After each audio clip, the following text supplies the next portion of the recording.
Hi hello welcome to Jackson media. ఆ heroine దేవత చాలా మిస్ అవుతున్నాను. Hero Vikram comments. ప్రముఖ నటుడు చియాన్ విక్రమ్ గతంలో ఓ ఇంటర్వ్యూలో మాట్లాడుతూ తన కెరియర్ సహ నటీనటులు రాబోయే ప్రాజెక్టుల గురించి ఆసక్తికర విషయాలను పంచుకున్నారు. ఈ సందర్భంగా విక్రమ్ ను జాతీయ అవార్డు గ్రహీత సీనియర్ నటుడుగా గుర్తించి ఆయన సహజమైన నటనకు ప్రశంసలు దక్కాయి. ఆయన ఒక సినిమాలో 12 విభిన్న గెటప్ లో కనిపించారని, దీనికి మంచి గుర్తింపు వస్తుందని పేర్కొన్నారు.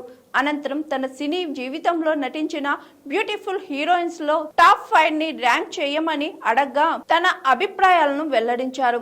సౌందర్యను తాను నటించిన వారిలోకెల్లా అత్యంత అందమైన నటి అని అన్నారు. నేను ఎల్లప్పుడూ అలాగే భావించాను. ఆమె చాలా అందంగా ఉంటుందని విక్రమ్ అన్నారు. సౌందర్య మరణం పరిశ్రమకు తనలాంటి స్నేహితులకు తీరని లోటని ఆయన ఆవేదన వ్యక్తం చేశారు. తనను చాలా మిస్ అవుతున్నట్లు తెలిపారు. విక్రమ్ సినిమాలోకి కొత్తగా అడుగు పెట్టినప్పుడు సౌందర్య అప్పటికే ఒక సూపర్ స్టార్ అని, అయినప్పటికీ ఆమె ఎల్లప్పుడూ చాలా సహజంగా, స్నేహపూర్వకంగా, నిగర్వంగా మాట్లాడేవారని గుర్తు చేసుకున్నారు. సౌందర్యను ఆయన చాలా వ్యక్తి, ఎంతో అందమైన, అమాయకమైన స్వీట్ పర్సన్, దేవతతో పోల్చారు. ఆమెను చూసినప్పుడు తాను పెళ్లి చేసుకోవాలనుకునే అమ్మాయి అని అనిపించిందని కూడా ఆయన సరదాగా పేర్కొన్నారు.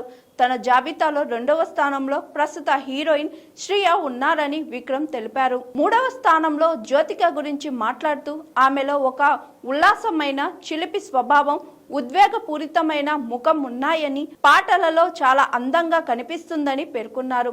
త్రిష గురించి మాట్లాడుతూ ఆమె అన్ని సినిమాలు చేసినా ఆ సినిమా యువతరం చార్మ్, అమాయకత్వం, నైవ్ బ్యూటీ అలాగే ఉన్నాయని, ఆమె కూడా తనకి ఇష్టమని అన్నారు. రీమా సేన్ గురించి ప్రస్తావిస్తూ ఆమె చాలా ప్రొవోకేటివ్గా, అదే సమయంలో ధైర్యంగా, శక్తివంతమైన, ఆధిపత్య స్వభావం కల మహిళగా ఉంటారని వివరించారు. మణిరత్నం దర్శకత్వంలో తాను హిందీలో నటించిన రావణ్ సినిమా గురించి కూడా విక్రమ్ పంచుకున్నారు. ఈ చిత్రంలో తాను ఒక నెగిటివ్ పాత్రను పోషించానని, ఇది తమిళ వర్షన్లో పృథ్వీరాజ్ పోషించిన పాత్ర అని తెలిపారు. అదే సమయంలో తమిళ వర్షన్లో తాను చేసిన సానుకూల పాత్రను హిందీలో అభిషేక్ బచ్చన్ చేశారని వివరించారు. ఒకే కథాంశంపై 2 విభిన్న పాత్రలు పోషించడం ఒక గొప్ప, అద్భుతమైన సవాలు అని విక్రమ్ అన్నారు. తాను హిందీ చిత్రాల గురించి పెద్దగా ఉత్సాహంగా ఉన్నప్పటికీ ఏ పాత్ర అయినా తనకి ఓకే అని స్పష్టం చేశారు.